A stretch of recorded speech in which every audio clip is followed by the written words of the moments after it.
Hello everyone, welcome back to the Trumpet Daily. Israel's latest battle with Hamas and the reaction on the streets of Britain. That's the subject that I want to briefly discuss today. On Tuesday, the Guardian newspaper in Britain reported the results of a recent poll which found that the majority of British voters believe Israel acted disproportionately against Palestinians in Gaza. That poll also found that more Britons oppose Israel than oppose the Palestinians. Now, you've always been able to find anti-Israel sentiment from certain British commentators and educators, but this poll indicates that a majority of the general public now sides with the Palestinians. In just looking at the demonstrations in London over the past month, you've actually seen this shift in public opinion on full display. Tens of thousands of people have taken to the streets in London to protest against Israel's actions.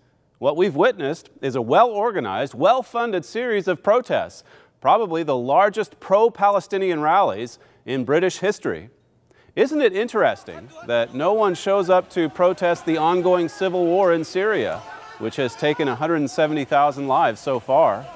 They're not protesting the Islamic State's indescribable rampage across northern Iraq. They're protesting Israel's right to defend itself against terrorist attacks.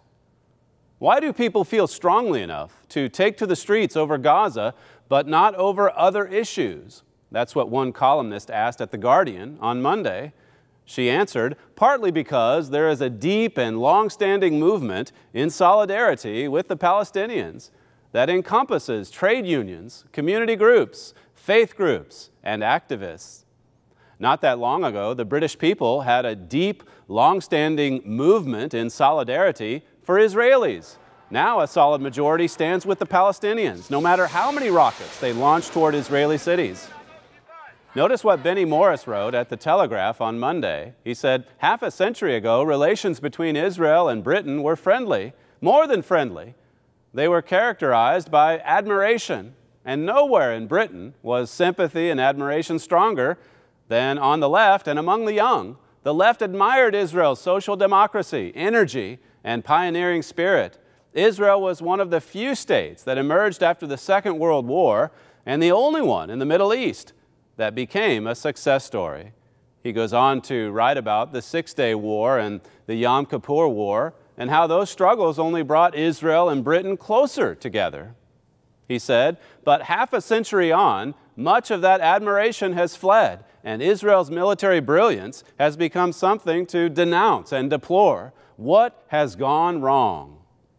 Commentators like him are shaking their heads in amazement at how Britons have completely flip-flopped, how they have now abandoned Israel. One journalist who has been warning Britain about the alarming rise of anti-Semitism throughout the United Kingdom is Melanie Phillips. On July 19th, she wrote about Israel having to fight two wars, essentially, one against a jihadist army that wants to wipe out the Jews, and another against Western democracies, which are, as she said, determined to demonize Israel with accusations of deliberate atrocities, lack of restraint, or an attempt to conquer more land. Now, we've talked to you before about the prophetic significance of Britain's break with Israel. The prophet Isaiah said that this historical alliance between Israel and the United Kingdom would unravel, and he said that this would happen just before the Messiah came. Be sure to request Herbert W. Armstrong's most popular book, The United States and Britain in Prophecy. If you want to understand who the British and who the Jews are in Bible prophecy, you need this book. In this powerful book, you'll see how the British and the Jews are actually related, which is why this latter-day break in the relationship is big news. It's actually the story of a united and strong family that once dominated the globe. But now that family is breaking apart. Its awesome power and influence is in rapid decline. For more on this subject, click on the article embedded within this video titled Band of Brothers. You can also find that article and this book, The United States and Britain in Prophecy, at our website, thetrumpet.com.